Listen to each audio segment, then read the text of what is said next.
The unusual commander. This happened hundreds of years ago. Close to the forest lived a young man named Chang Sin and his mother. Chang Sin collected stacks of wood from the forest and sold them in the market miles away. Whatever he earned was enough for him to pull on. One morning Chang Sin heard a terrific roar from a dense part of the forest. It was more a cry than a roar. Had a tiger been trapped? Who could have trapped a tiger? He wondered as he quietly advanced towards the source of the noise. Soon he found out what had happened. Some people had cut down bamboos, leaving their sharp bottoms. A tiger had got one of his paws pierced by one such knife-like thing. At first, Chang Sin got frightened. But when he saw the eyes of the tiger, he understood how badly the beast needed succor.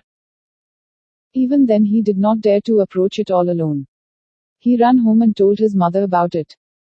She accompanied him into the forest, carrying with her some medicine and strips of cotton cloth. The tiger grew quiet when it saw them. They sat down near it.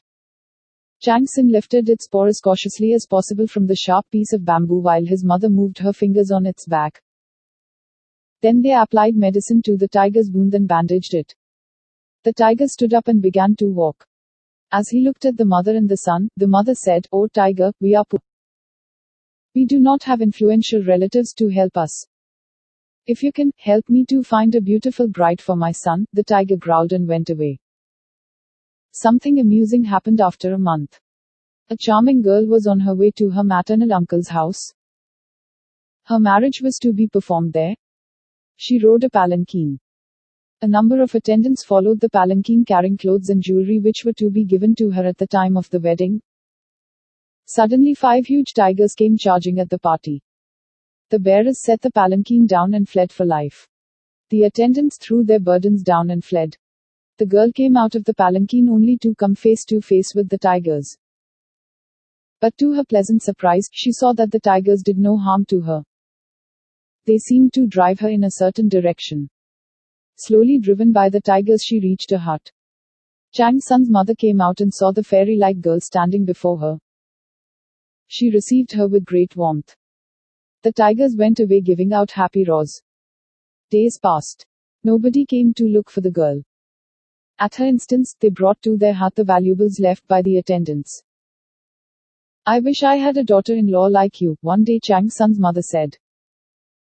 The girl blushed and said, "I wish I had a mother-in-law like you." Well, that made the situation clear. Chang Sin married the girl and lived happily. But news reached the girl's wealthy father that she had married a poor woodcutter. He had thought that she had been devoured by tigers. He had been reconciled to that. But he could not reconcile to her getting married to a woodcutter. He went to the king and pleaded with him to restore his daughter to him. The king summoned Chang Sin and asked him how did he dare to marry a wealthy man's daughter. "My lord, since I had dared to approach a tiger and the tigers gave her to me, I dared to marry her," replied Chang Sin. "The fellow is crazy," said the king. "Can you prove that the tigers gave the girl to you? Can you summon the tigers as witnesses?" "Perhaps I can if you let me into the forest," said Chang Sin. Out of curiosity, the king let him go. After only 2 hours, the king heard people in the street crying and shrieking in horror.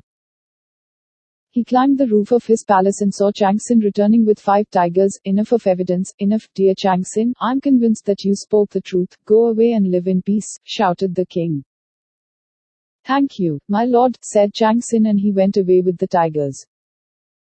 The same year the kingdom was attacked by a merciless tribe. They had with them trained hounds, hyenas, monkeys, and wolves. Naturally, the king's soldiers could not face such an unusual enemy. The king remembered Chang Sin and sent a message to him. Chang Sin arrived with the tigers. The battle was brief.